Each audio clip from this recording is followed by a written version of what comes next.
In today's video, we're taking a look at the newest S Plus grade items. We're comparing them to the current S grades, having a look at where they drop from, and most importantly, if they're worth getting.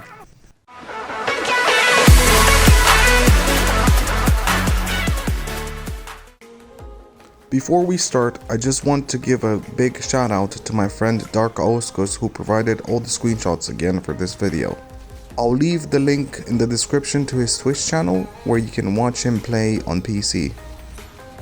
So, let's start off with how you can acquire these new S Plus grade items. They only drop from the level 40 plus time dungeons. You'll need to be level 40 plus obviously, and also have 15-16 gear score at least. There are 4 different layers, including the newest Infernal execution grounds and 2 abyssal dungeons, which are Halls of the Dead and Halls of the Eclipse. And as you can see, there's only 2 every week, which means they'll change along with the normal time dungeons.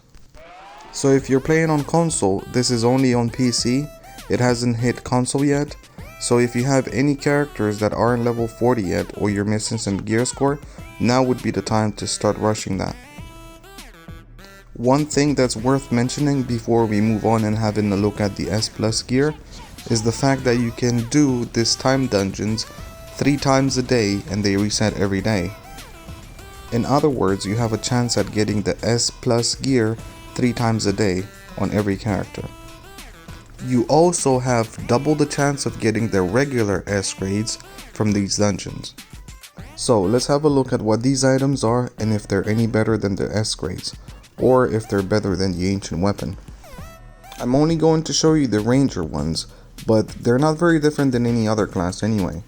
So as you can see, the base damage is still the same, the only difference is 1 extra option, and being level 40 instead of 35 requirement.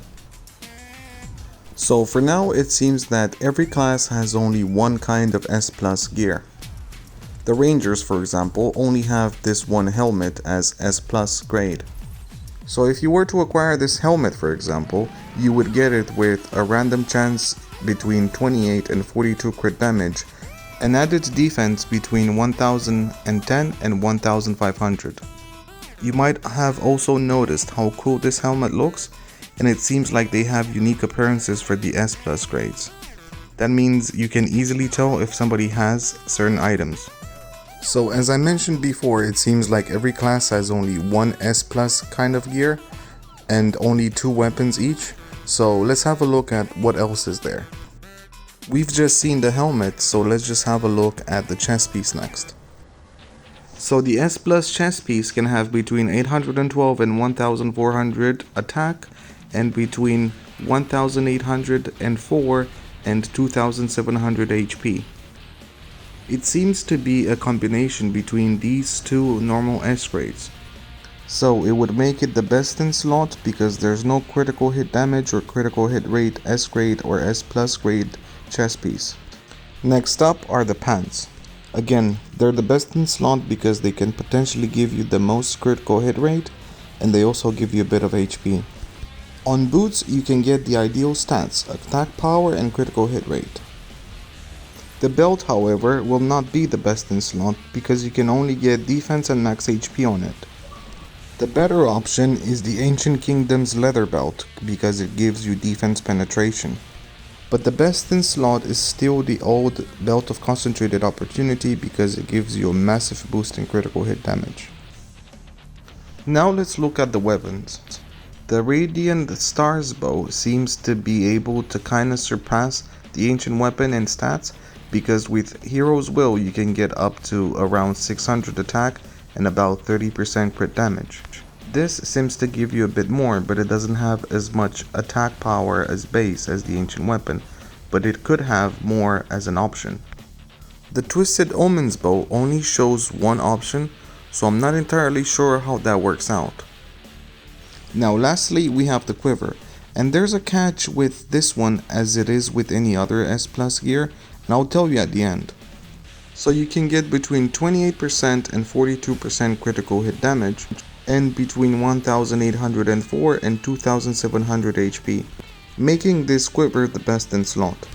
So here's the catch. If you were, for example, to get a 33% crit hit damage and 1600 HP, would you use that over anything else that gives you more critical hit damage? In other words, would you swap a 32% critical hit damage Quiver over a 28% critical hit damage Quiver and get a bit of HP on top of it? Most people would say no, probably. I'll give you one last example to clarify what I mean. I've recently been able to farm myself this particular Quiver. It gives 40% and the max is 42%. Now, I'm 100% certain that I would never swap this Quiver unless I find one with 42%, no matter how much HP any other Quiver would give me. So considering how much more difficult it will be to get the new S+ grades, and also keeping in mind that you can get between 28 and 42 critical hit damage, I'm pretty sure I'll keep this Quiver for a while. That's all for today. I hope this video has clarified some things that are bound to come to console soon. If you haven't subscribed to my channel, you might consider doing so because I post regular videos about Bless Unleashed. Thank you very much for watching and take care.